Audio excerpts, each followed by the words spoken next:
saya Siti Manisa Putri Mataram dengan NIM 03021182490001 dan saya di sini selaku moderator. Perkenalkan, nama saya Ahmad Faiz Fadila dari Teknik Pertambangan A Indralaya. Saya bertugas sebagai pembuat PPT dari materi ini.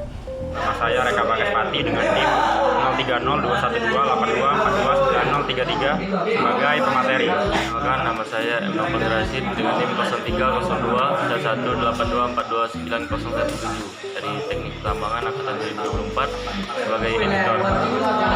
Perkenalkan, nama saya Muhammad Alif Nagasha dari Teknik Pertambangan A Indralaya. Saya bertugas sebagai penyampai materi. Baik, sebelum saya menjelaskan materi mengenai endapan sedimen di industri tambang, perkenalkan, nama saya Reka Bagaspati, saya dari Teknik Pertambangan Unsri Angkatan 2024. Baik, langsung saja. Sebelumnya teman-teman pada tahu nggak sih apa itu endapan sedimen di industri tambang nih? Jadi endapan sedimen itu memiliki peran yang sangat penting dalam industri tambang karena endapan sedimen itu menjadi sumber utama berbagai mineral dan bahan tambang yang bernilai ekonomi tinggi.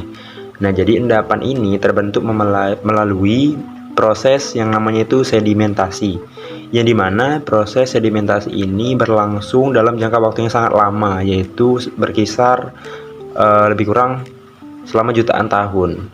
Nah, proses sedimentasi ini menghasilkan berbagai jenis bahan galian seperti batu bara, pasir, kuarsa, emas, dan biji besi.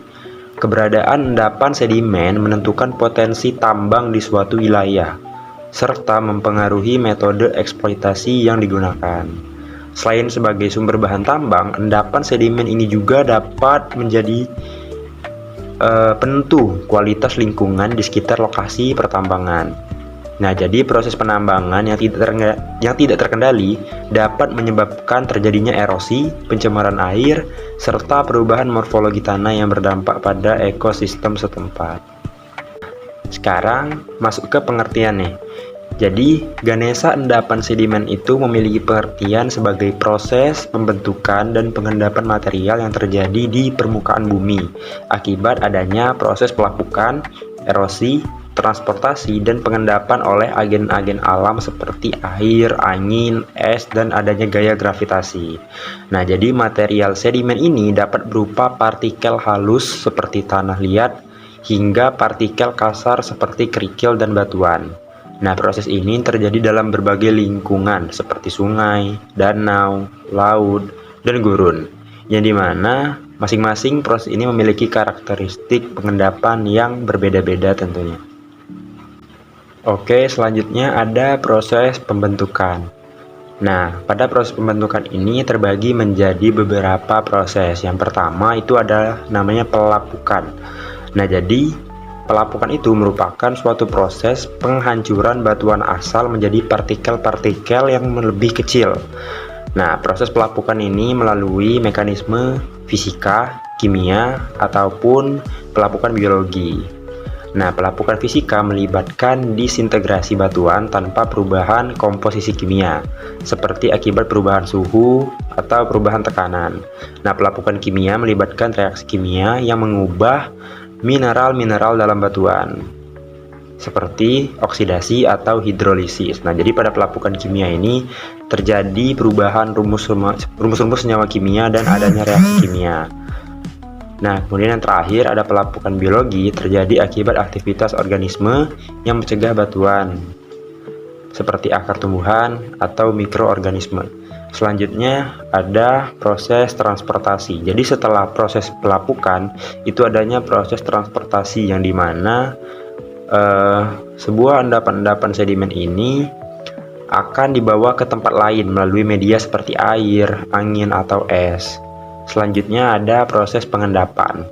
Nah, jadi setelah melalui proses transportasi terjadilah yang namanya proses pengendapan, yaitu ketika energi media transportasi menurun, menyebabkan partikel-partikel sedimen terendapkan. Nah, proses pengendapan ini dapat terjadi di berbagai lingkungan, seperti sungai, dasar laut, danau, atau gurun pasir. Nah, yang selanjutnya adalah proses diagenesis. Proses diagenesis ini terjadi setelah proses pengendapan. yaitu proses di mana sedimen mengalami proses diagenesis, yaitu transformasi dari sedimen lepas menjadi batuan sedimen yang padat. Selanjutnya ada lingkungan pengendapan. Nah, jadi lingkungan pengendapan ini terbagi menjadi 6. Nah, yang pertama itu ada lingkungan sungai atau fluvial. Nah, fluvial berkaitan dengan aktivitas sungai yang mengangkut dan mengendapkan material sedimen. Nah, jadi sedimen yang diendapkan di lingkungan ini umumnya terdiri dari pasir, kerikil, dan lempung. Selanjutnya ada lingkungan danau atau lakustrine. Lingkungan danau merupakan area pengendapan yang terjadi di dalam cekungan danau. Sedimen yang terakumulasi di lingkungan ini biasanya berbutir halus seperti lempung dan lanau. Berbutir halus karena energi air yang sangat rendah. Oke, selanjutnya ada lingkungan pantai atau litoral. Jadi lingkungan pantai adalah zona transisi antara darat dan laut di mana proses pengendapan ini dipengaruhi oleh gelombang, arus pasang surut, dan angin. Sedimen yang diendapkan di lingkungan ini umumnya terdiri dari pasir, kerikil, dan fragmen cangkang organisme laut. Selanjutnya, lingkungan laut dangkal atau neritik. Lingkungan neritik mencakup area laut dangkal hingga kedalaman sekitar 200 meter, di mana cahaya matahari masih dapat menembus dan mendukung kehidupan fotosintetik. Sedimen yang diendapkan di lingkungan ini meliputi pasir lanau, lumpur, yang berasal dari organisme laut seperti koral dan moluska. Oke, penjelasan selanjutnya akan dilanjutkan atau dipaparkan oleh rekan saya, yaitu Alif Nakasya. Kemudian lingkungan laut dalam, batial, dan abisal. Lingkungan laut dalam mencakup area dengan kedalaman lebih dari 200 meter, di mana cahaya matahari tidak lagi mencapai dasar laut.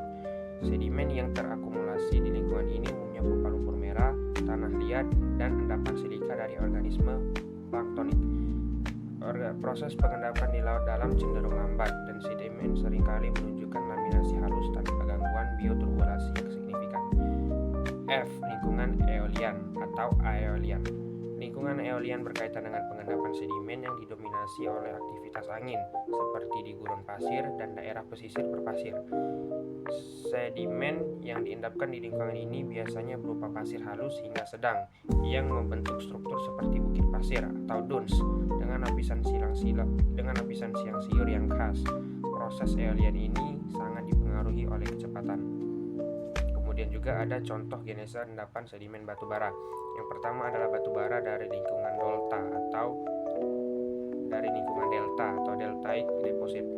Contohnya adalah batu bara di cekungan Sumatera Selatan di Indonesia, di mana prosesnya adalah material organik dari hutan rawa terbawa oleh sungai dan terendapkan di lingkungan delta. Endapan ini sering mengalami perubahan fasies akibat naik turunnya muka air laut. Kemudian juga ada yang nomor 2 adalah batu bara dari lingkungan rawa gambut di pit swamp deposit. Contohnya adalah batu bara di cekungan Barito dan Kutai, Kalimantan. Proses akumulasi bahan organik di daerah rawa yang memiliki air stagnan dengan kondisi reduksi minim oksigen, sehingga bahan organik terawetkan dan mengalami proses pembatuan atau qualification. Adapun metode eksplorasi dan eksploitasi adalah yang pertama adalah metode eksplorasi pada endapan sedimen berupa pemetaan geologi dan pengambilan sampel, survei geofisika, dan juga analisis geokimia sedimen sungai. Kemudian yang kedua adalah metode eksploitasi pada endapan sedimen, yaitu panning dan sluicing, penambangan hidraulik, dan juga dredging. Kemudian ada dampak lingkungan dan upaya mitigasi. Yang pertama adalah dampak lingkungan, diantaranya adalah perubahan morfologi lahan, pencemaran air dan tanah, serta gangguan habitat dan keanekaragaman hayati.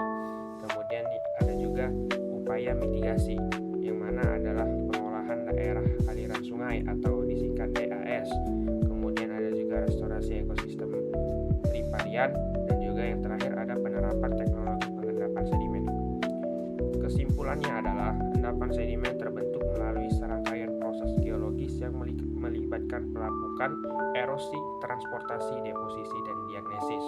Pemahaman mengenai genesa endapan sedimen sangat penting dalam berbagai bidang ilmu kebumian, terutama dalam eksplorasi sumber daya alam seperti minyak bumi, gas, dan mineral. Studi terhadap tekstur, struktur, dan komposisi sedimen dapat memberikan informasi mengenai sejarah geologi suatu wilayah serta potensi ekonominya. Dengan demikian, penelitian mengenai endapan sedimen tidak hanya berkontribusi dalam pengembangan ilmu geologi, dalam pemanfaatan sumber daya alam